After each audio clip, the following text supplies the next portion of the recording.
Lovely. ನಿಮ್ಮ ವೈಫಿಗೆ ಏನಾದರೂ ನೀವು ತುಂಬ ಸಲ ಎದುರುಗಡೆನೇ ಎಕ್ಸ್ಪ್ರೆಸ್ ಮಾಡಿರ್ತೀರ, ಏನಾದರೂ ಬೆಸ್ಟ್ ಲೈನ್ ಏನಾದರೂ ಹೇಳಬಹುದು ಅಂದರೆ ಏನು ಹೇಳ್ತೀರಿ? I am sorry. ಸಾರಿ ಯಾಕೆ? I don't know. ನಾನು ತುಂಬ ಮೂಡಿ. ಓಕೆ. ನಾನು ತುಂಬ ಮೂಡ್ ಚೆನ್ನಾಗಿದ್ದಾಗ ಚೆನ್ನಾಗಿ ಮಾತಾಡಿಸ್ತೀನಿ. ಮೂಡ್ ಚೆನ್ನಾಗಿಲ್ಲ ಅಂದರೆ ಅಷ್ಟೇ ನಾನು ಹೇಳೋದು. ನನ್ನಂಥ ಮೂಡಿ ಜೊತೆಗೆ ಮೂಡ್ ಸಿಂಗ್ಸ್ ಜೊತೆಗೆ ಅವಳು ಬದುಕೋದು ತುಂಬ ಕಷ್ಟ. I try my best. I know I am a very good husband also.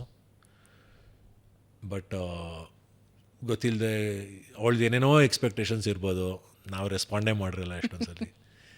ಏನೋ ನಾವು ಇದು ಅನ್ನೋ ಒಂದು I am sorry, that's all I can say. Because I think I love you ಅನ್ನೋದಕ್ಕಿಂತ ಐ ಆಮ್ ಸಾರಿ ಅಂತ ಹೇಳೋದಕ್ಕೆ 4 ಗಟ್ಸ್ ಬೇಕಂತೆ ಒಬ್ಬ ಮನುಷ್ಯನಿಗೆ, ಅಷ್ಟು ಧೈರ್ಯ ಬೇಕಂತೆ. ಧೈರ್ಯ ಮಾಡಿ ಹೇಳ್ತಾ ಇದ್ದೀನಿ. Usually men don't say sorry.